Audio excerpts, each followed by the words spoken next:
गोव्यात येत आहे आणि सनस्क्रीन विसरू नका, कारण की सनस्क्रीन आणणार तर तुम्ही कालेटिकर होणार. मी पण सुद्धा सनस्क्रीन लावून निघालो बाहेर, कारण की 8 वाजता आमचा ब्रेकफास्ट चालू होता. तर आम्ही 7:45 फिरतो. मी तिथे जाऊन हजेरी लावलेली, कारण की करतात आम्हाला अनलिमिटेड ब्रेकफास्ट. आणि आमची हीच ती गाडी जिने आम्हाला गोव्याचा चप्पा फिरवला. आम्ही आता आलो पारा रोडला.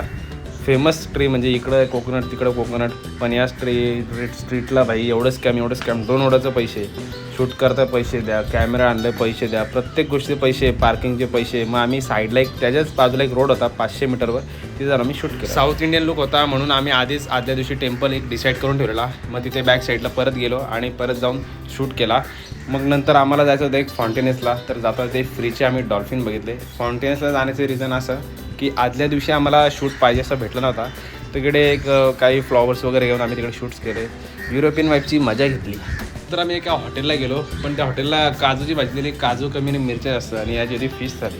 तर आम्हाला चर्चच्या जवळ शूट करायचं होतं, पण इथे अलाउड नव्हतं शूट करायला. आणि प्लस एवढी गर्दी होती खतरनाक. साईडला एक म्युझियम होता, त्या म्युझियमच्याच एक बॅक साईडला एक कॅथेड्रल आहे. खरंच एवढं भारी शूट झालं ना, खतरनाक, कारण की पब्लिकच नाही.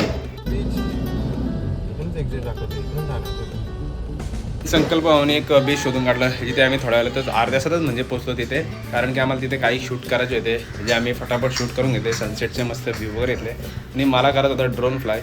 तर इथे नशीब ड्रोन फ्लायचा काही प्रॉब्लेम नव्हता, काय नव्हता. तर फायनल ड्रोन फ्लाय केलं.